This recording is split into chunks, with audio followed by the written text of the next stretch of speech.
صاحب مجھے پرسنلی ایسا لگتا ہے کہ اللہ تعالیٰ کو اگر مجھ سے اسلام فالو کروانا تھا تو مجھے مسلم گھرانے میں کیوں پیدا نہیں کیا؟ اس کی کیا وجہ رہی کہ مجھے ہندو گھر میں پیدا کر دیا؟ تو جو آدمی غیر مسلم گھرانے میں پیدا ہو کر اسلام قبول کرتا ہے وہ زیادہ پکا اور سچا مسلمان ہوتا ہے، اور ایسا ہوتا ہے کہ وہ پھر وہ دین کی کسی بات پر کمپرومائز نہیں کرتا ہے۔ مانے آپ نہ مانے، یہ آپ کی ذمہ داری ہے۔ آپ اسلام لائیں گے تو اس سے ہمارے اوپر کوئی یہ نہیں ہوگا کہ ہم متاثر ہوں گے، یا نہیں لائیں گے تو ہم متاثر ہوں گے۔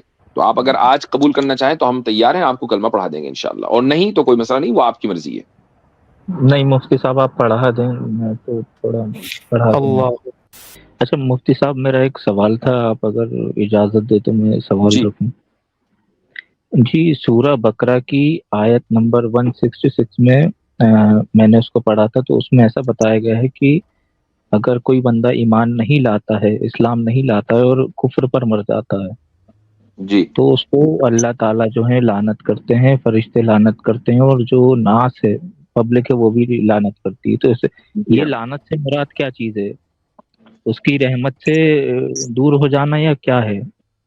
سورہ بقرہ کی آیت نمبر 166 نہیں ہے یہ، بلکہ یہ سورہ 161 بقرہ کی آیت نمبر 161 ہے۔ جی ان الذین کفروا وماتوا وهم کفار اولئک علیہم لعنۃ اللہ والملائکۃ والناس اجمعین، جی کہ وہ لوگ جنہوں نے کفر کیا اور وہ اس حال میں مرے کہ وہ کافر تھے، تو ان کے اوپر اللہ کے فرشتوں کی اور لوگوں کی، تمام لوگوں کی لعنت ہو اور لعنت ہوتی ہے۔ اللہ کی جو لعنت ہے وہ اس کی رحمت سے محرومی ہے۔ لعنت کہتے کس کو ہیں؟ لعنت کا معنی ہی ہے رحمت سے محرومی، کہ شفقت سے محرومی۔ تو اگر اللہ تعالیٰ کی رحمت اتنی ہے کہ وہ بلا حساب و کتاب ہے، اور اس بلا حساب و کتاب رحمت سے بھی ایک انسان اگر محروم ہو جائے تو پھر یہ لعنت ہی، اس سے بہتر کوئی دوسرا لفظ ہو نہیں سکتا۔ ملائکہ کی لعنت کیا ہے؟ کہ ملائکہ ایسے لوگوں کے لیے بد دعائیں کرتے ہیں۔ اور لوگوں کی لعنت کیا ہے؟ لوگوں کی لعنت بھی یہی ہے کہ لوگ ایسے لوگوں کے لیے جو کفر کی حالت میں مرتے ہیں بد دعائیں کرتے ہیں۔ اب آپ دیکھیں کہ ابو جہل کا، ابو لہب کا، کہ جو رسول اکرم صلی اللہ علیہ وسلم کے جانی دشمن تھے، اور جن کے بارے میں ہمیں 100% یقین ہے کہ ان کی موت کفر کی حالت میں آئی ہے، ایمان کی حالت میں نہیں آئی، تو تمام مسلمان، اگر مان لیجیے دنیا میں 1.5 بلین یا 2 بلین کے قریب مسلمان ہیں، سارے کے سارے لعنت بھیجتے ہیں ان دو لوگوں پر، تو کتنی لعنت ان کے اوپر برس رہی ہوگی۔ تو یہ بات ہے۔ جی تو مطلب ایسا ہے کہ میں اسلام نہیں لاتا ہوں اور کفر پر مر جاتا ہوں تو اللہ تعالیٰ اور فرشتے اور ناس مجھ پر لعنت کریں گے کیونکہ میں فرشتے اسلام بد دعا کریں گے، اللہ تعالیٰ کی رحمت سے محرومی ہوگی، اور جی عام مسلمان جو ہے وہ کافروں کے اوپر، کافروں کے لیے بد دعا کرتے ہیں۔ تو بالکل وہ کوئی بھی شخص، آپ ہو یا دنیا کا کوئی بھی شخص ہو، اگر وہ حالت کفر میں مرتا ہے تو اس کا یہی حکم ہے۔ جی تو مفتی صاحب میرے کو یہ لگتا ہے کبھی کبھار، مجھے پرسنلی ایسا لگتا ہے کہ اللہ تعالیٰ کو اگر مجھ سے اسلام فالو کروانا تھا تو مجھے مسلم گھرانے میں کیوں پیدا نہیں کیا؟ اس کی کیا وجہ رہی کہ مجھے ہندو گھر میں پیدا کر دیا؟ اس کا ایک یہ جو آپ نے سوچا یہ ایک نیگیٹو پوائنٹ ہے، اور ایک اس کا ایک پازیٹیو پوائنٹ ہے۔ پازیٹیو سائڈ کو بھی ذہن میں رکھنا چاہیے، اور وہ یہ ہے کہ اگر ایک آدمی مسلمان گھر میں پیدا ہوتا ہے تو اکثر و بیشتر ایکسیپشنل کیسز الگ ہوتے ہیں، وہ ایک آرڈنری مسلمان ہوتا ہے۔ اس کے نزدیک اسلام کی اہمیت تو ہے، لیکن بس ہے ٹھیک ہے، چونکہ میں مسلمان گھر میں پیدا ہو گیا تو میرے ماں باپ مسلمان تو میں بھی مسلمان، وہ نماز پڑھ رہے ہیں تو میں بھی نماز پڑھ رہا ہوں۔ لیکن ایک آدمی اگر اسلام قبول کرتا ہے غیر مسلم گھرانے میں پیدا ہو کر، اس کے نزدیک اسلام کی جو اہمیت ہوتی ہے اور ویلیو ہوتی ہے، اور وہ اسلام پر جس طریقے سے عمل کرتا ہے، تو وہ پیدائشی مسلمانوں سے کئی گنا آگے بڑھ جاتا ہے۔ آپ یہ دیکھیں کہ اللہ تعالیٰ نے اسلام کی جو اصل خدمت لی ہے وہ ان لوگوں سے لی ہے کہ جو پیدائشی مسلمان نہیں تھے۔ صحابہ کرام جو رسول اکرم صلی اللہ علیہ وسلم کے کمپینینز تھے، وہ سارے کے سارے تو بت پرست تھے۔ ان میں سے بڑی تعداد کچھ ہی لوگ تھے کہ جو اسلام کی حالت میں پیدا ہوئے، مثلا جو نوجوان تھے، حضرت حسن رضی اللہ عنہ، حضرت حسین رضی اللہ عنہ، یہ لوگ تو بہرحال مسلم گھرانوں میں پیدا ہوئے، لیکن حضرت علی یا پھر اور بھی جتنے لوگ تھے، یہ سارے کے سارے مسلمان تو پیدا نہیں ہوئے تھے، انہوں نے تو اسلام قبول کیا۔ اگر یہ اسلام قبول نہ کرتے تو اسلام کی خدمت کیسے ہوتی؟ آج تو پوری دنیا کے اندر اسلام پھیلا ہوا ہے، وہ رسول اکرم صلی اللہ علیہ وسلم، اللہ کی توفیق، رسول اکرم صلی اللہ علیہ وسلم کی قربانیوں کے بعد صحابہ کرام کی محنت کا نتیجہ ہے نا۔ تو جو آدمی غیر مسلم گھرانے میں پیدا ہو کر اسلام قبول کرتا ہے وہ زیادہ پکا اور سچا مسلمان ہوتا ہے، اور ایسا ہوتا ہے کہ وہ پھر وہ دین کی کسی بات پر کمپرومائز نہیں کرتا ہے، چونکہ اس کو معلوم ہے کہ اس ویلیو کا اور اس نعمت کا کیا مطلب ہے۔ جی اچھا مفتی صاحب، اس کی کوئی گارنٹی ہے کہ میں اسلام قبول کرتا ہوں تو یہ پکی بات ہے کہ میں جنت جاؤں گا بنا کوئی پنشمنٹ لیے اللہ تعالیٰ سے؟ نہیں، اس بات کی گارنٹی اللہ تعالیٰ نے نہیں دی ہے کہ محض اسلام قبول کر کے آپ جنت میں سیدھے پہنچ جائیں گے۔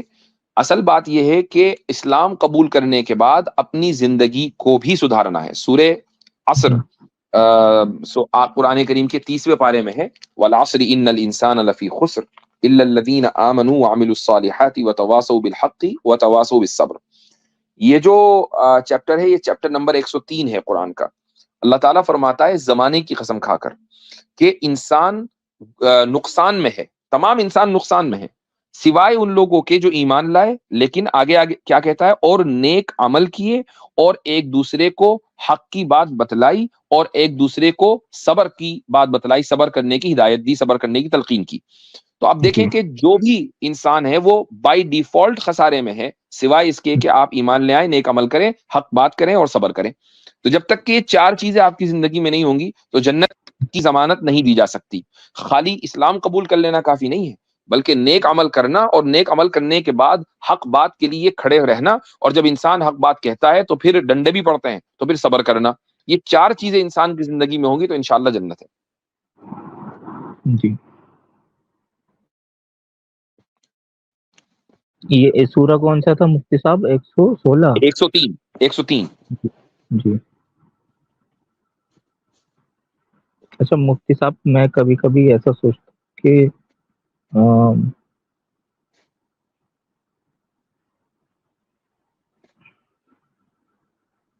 جی میں بھول گیا، ابھی میرے دماغ میں ایک چیز تھی وہ میرے دماغ سے نکل اللہم صلی علی سیدنا محمد وعلی آل سیدنا محمد۔ گئی۔ اچھا جی ہاں، جی اچھا مفتی صاحب، مجھے یہ کبھی کبھار جو ہے چیزیں سمجھ میں نہیں آتی، اس کی کیا وجہ ہے؟ یا تو ہم کیا مطلب ہے آپ کو چیزیں سمجھ میں نہیں آتی؟ یعنی کون سی چیزیں؟ جیسے ابھی آپ نے بتایا اتنے مطلب آپ نے اچھے سے ایکسپلین کیا، لیکن ہوتا یہ ہے کہ یا تو میرا مائنڈ میں ہی کچھ ایسا چیز ہے جس وجہ سے سمجھ میں نہیں آتا، یا پھر کچھ اور بات ہے، میں کنفیوز بہت رہتا ہوں۔ نہیں، یہ کوئی بڑی بات نہیں ہے۔ ایک دیکھیں، میں نے ابھی تھوڑی دیر پہلے بھی کہا تھا کہ کوئی دھرم چھوڑ کر دوسرے دھرم کو قبول کرنا یہ کوئی بچوں کا کھیل نہیں ہے، یہ جی انسان کی زندگی کا سب سے بڑا فیصلہ ہے۔ اس سے بڑھ کر کوئی دوسرا فیصلہ ہو ہی نہیں سکتا، اس سے جی بڑھ کر کوئی فیصلہ نہیں، چونکہ آپ کی پوری لائف اسٹائل، آگے آپ کی زندگی کیسے گزرے گی اور پھر آپ کی مرنے کے بعد کیا ہوگا، یہ سارا کا سارا اس فیصلے کے اوپر ڈیپینڈ کرتا ہے۔ تو ایک آدمی اگر اس تعلق سے کنفیوزڈ ہے کہ یار میں کیا کروں کیا نہ کروں، اور وہ بالکل نیوٹرل مائنڈیڈ ہے، اس کا مطلب یہ ہے کہ وہ حق کا حق کے راستے پر کم سے کم وہ چل رہا ہے، حق کی تلاش میں نکل پڑا ہے، تو آج نہیں تو کل، کل نہیں تو پرسوں اگر آپ اچھی نیت کے ساتھ حق کو تلاش کریں گے تو وہ مل کر رہے گا، وہ ملے گا۔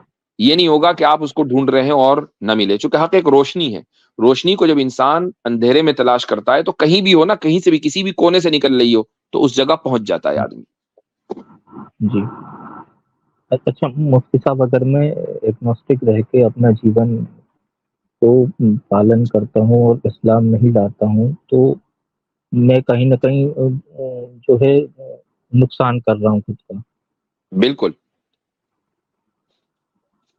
اسی لیے میں نے آپ کو چیپٹر نمبر 103 103 جو چیپٹر ہے جی قرآن کا، اس کا حوالہ دیا ہے، آپ اس کو ضرور پڑھیے۔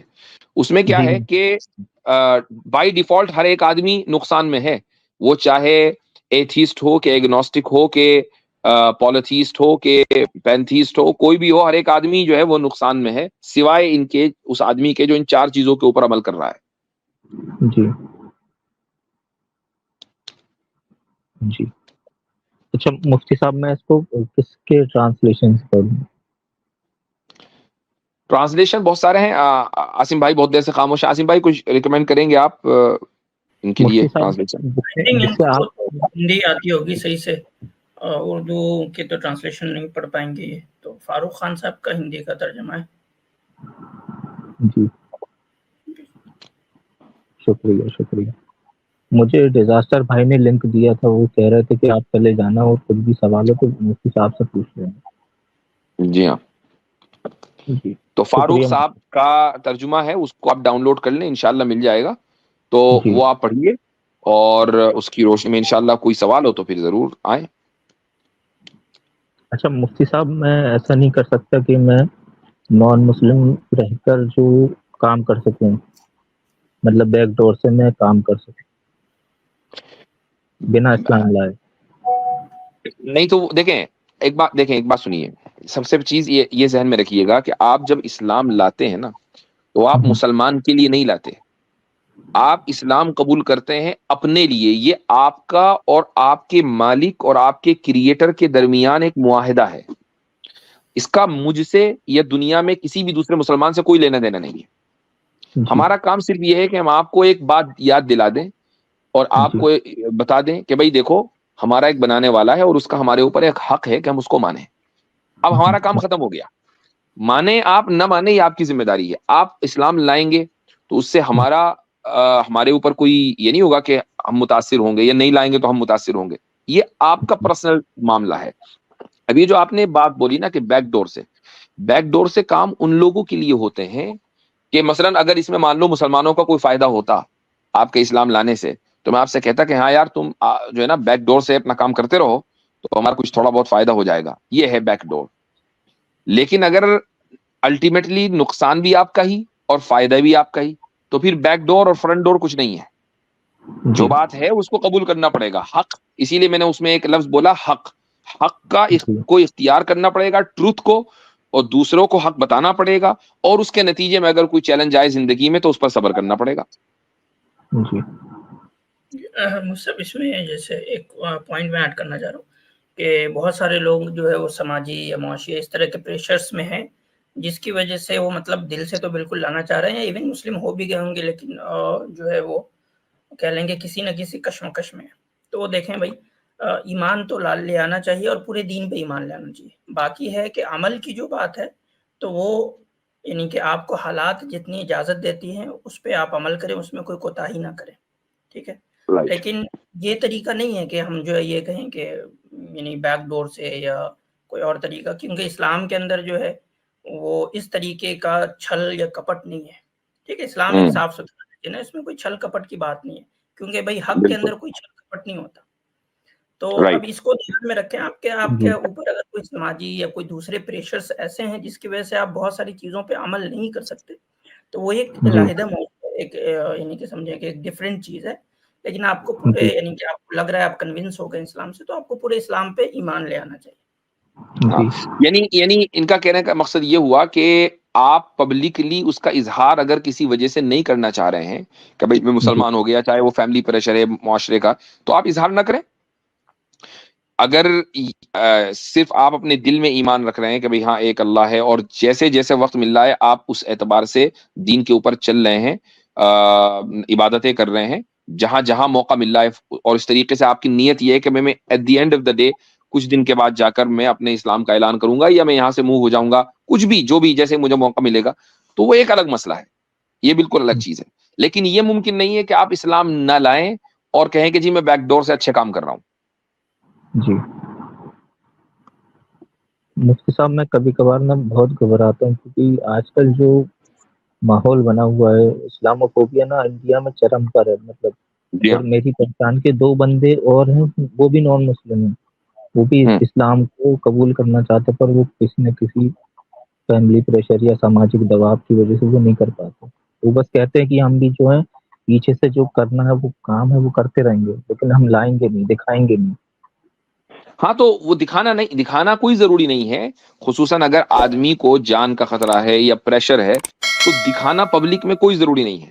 یہ نیت ہونی چاہیے کہ جب دکھانے کا موقع ملے گا تو انشاءاللہ دکھائیں گے بھی، لیکن کم سے کم یہ کہ اسلام کو قبول کر لیں. دروازہ بند کر کے اگر نماز پڑھ سکتے ہو تو دروازہ بند کر کے نماز پڑھیں کمرے کا. تو لیکن اسلام لانا اور اس کو قبول کرنا چاہیے. اور اس طرح کی بہت بڑی تعداد میں نے پچھلی مرتبہ اسٹریم میں کہا تھا کہ ایسے مسلمان بہت بڑی تعداد میں ہیں کہ جو دنیا بھر میں، صرف انڈیا کی بات نہیں ہو رہی ہے، دنیا بھر میں پھیلے ہوئے ہیں ماشاءاللہ، کہ جو غیر مسلم خاندان میں پیدا ہو گئے لیکن اسلام کی روشنی ان تک پہنچی، انہوں نے اسلام قبول کر لیا. بس یہ ہے کہ وہ پبلکلی کلیم نہیں کرتے. جی ٹھیک ہے. تو سائنس بھائی بہت شکریہ. جی گریٹ بھائی، امید ہے کہ آپ کے ڈاؤٹ سارے کلیئر ہو گئے ہوں گے. دیکھیے ڈاؤٹس وغیرہ تو آتے رہتے ہیں، ایسے مشکلات آتے رہتے ہیں، اور آپ جو جی ہے مجھے سیریس بھی دکھ رہے ہیں. اگر موت حیات کا کوئی ٹھکانہ نہیں ہے، کب انسان کی موت آ جائے، کب کیا ہو. اور اگر آپ سیریس ہیں، اگر اسلام کے تعلق سے کچھ اشکالات ہیں، آپ کے کچھ سوالات ہیں، وہ سب اشکالات سوالات تو ہوتے رہیں گے، سب کے دلوں میں آتے رہتے ہیں. اگر آپ بالکل سیریس ہیں تو بہتر ہے کہ آپ کلمہ پڑھ لیں، مسلمان بن جائیں. جتنی جلدی انسان کو ہدایت مل جائے، جتنی جلدی انسان ہدایت سامنے ہو اور وہ اسے اتنی قیمتی دولت آپ صحیح کے بات. سامنے آپ اس کو حاصل نہ کریں جی تو یہ تو عجیب بات ہے. تو میں بالکل. چاہوں گا کہ رمضان کا یہ مبارک مہینہ ہے، ٹائم بہت زبردست ہے، اور کوئی نہ کوئی وجہ ہی ہوگی کہ اللہ تعالیٰ آپ کو یہاں تک لے کر آیا ہے. کوئی نہ کوئی وجہ ہی ہوگی نا کہ اللہ تعالیٰ نے آپ کو آپ کے پرانے دھرم سے نکالا ہے. تو یہ ساری کی ساری اللہ تعالیٰ کی توفیق ہے. تو اس تعلق سے کنفیوژن نہیں ہونا چاہیے. اگر آپ کا کانسیپٹ آف گاڈ کلیئر ہے اسلام، اور وہ یعنی ونس ہے تو ونس ہے، یہ اسلام ہی کی خاص بات ہے. اور اسی جی طریقے سے آپ رسول اکرم صلی اللہ علیہ وسلم کو اللہ کا رسول مانتے ہیں، آخری رسول مانتے ہیں، تو بات ہی ختم. یہ دو چیزیں ہیں. اور باقی دو چار چیزیں اور ایڈ کر کے، جیسے رسولوں کے اوپر ایمان لانا، انبیاء، ملائکہ، فرشتوں پر ایمان لانا، اس کی بھیجی ہوئی تمام کتابوں پر ایمان لانا، قیامت کے اوپر ایمان لانا، یہ ساری چیزیں بنیادی آرٹیکلز ہیں فیتھ کے. ان کو آرٹیکلز آف فیتھ کہا جاتا ہے.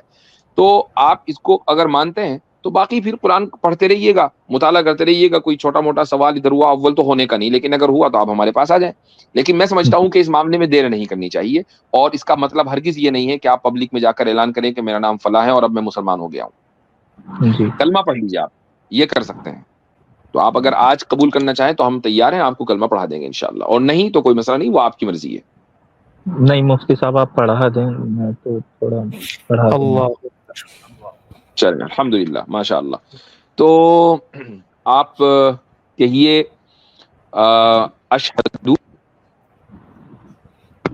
اشہدو اللہ اللہ الہ الہ الا اللہ الا اللہ الا اللہ الا اللہ واشہد واشہد ان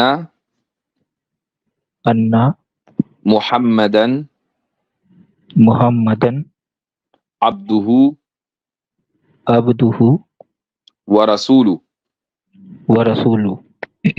میں گواہی دیتا ہوں میں گواہی دیتا ہوں کہ اللہ کے سوا کہ اللہ کے سوا کوئی لائق عبادت نہیں ہے، کوئی لائق عبادت نہیں ہے، اور میں گواہی دیتا ہوں اور میں گواہی دیتا ہوں کہ محمد صلی اللہ علیہ وسلم کہ محمد صلی اللہ علیہ وسلم اللہ کے رسول اور اس کے بندے ہیں. اللہ کے رسول اور اس کے بندے ہیں. ماشاء اللہ ماشاء اللہ. مبارک اس مبارک وقت میں، مبارک مہینے میں اللہ تعالیٰ نے آپ کو ایمان کی دولت دی ہے، اور یہ بہت بڑی بات ہے، یہ بہت بڑی بات ہے. یعنی میں آپ کو گارنٹیڈ بتا رہا ہوں کہ ایٹ دس مومنٹ آپ ہم میں سے سب سے بہتر ہیں. اللہ کیونکہ یعنی ہم میں سے آپ کے برابر کوئی ہے ہی نہیں، آپ سب سے بہتر ہیں ہم سے. اور یہ اسلام کی خصوصیت ہے کہ اسلام میں ہوتا کیا ہے کہ اسلام کی بنیاد ہے عمل کے اوپر، اس میں ذات برادری کی بنیاد نہیں ہے. ہوگا کوئی ہو سکتا ہے کہ رسول اکرم صلی اللہ علیہ وسلم کی اولاد میں سے ہو، سید ہو یا اس طرح کچھ ہو، لیکن ایک دوسرا جو رسول اکرم صلی اللہ علیہ وسلم کی اولاد میں سے نہیں ہے، اس کے عمل زیادہ ہوں. تو جس کے عمل زیادہ ہوں گے وہ زیادہ سپیریئر ہے. وہ یعنی تقوی اور گاڈ، خدا سے تعلق کتنا ہے ایک انسان کا، اس کی بنیاد پر اس کا اسٹیٹس طے ہوتا ہے. اس بنیاد پر نہیں کہ آپ کس فیملی کے اندر پیدا ہو گئے. تو آپ کا جو اسٹیٹس ہے وہ اس بنیاد پر طے ہے کہ اب آپ کے رجسٹر میں جو خدا کے پاس ہے اس میں کوئی برا عمل نہیں ہے، برا کام نہیں ہے، وہ سارے کا سارا اریز ہو گیا تھا، ایوری تھنگ. اور آپ کے پاس ایک عمل ہے اور وہ ہے کہ آپ نے اسلام قبول کیا ہے، اور وہی اچھا عمل ہے. ہمارے جو رجسٹر اللہ کے پاس رکھے ہوئے ہیں اس میں اچھے بھی ہوں گے کام، برے بھی ہوں گے، اس لیے اسٹیٹس کے اعتبار سے آپ ہم سے سپیریئر ہیں.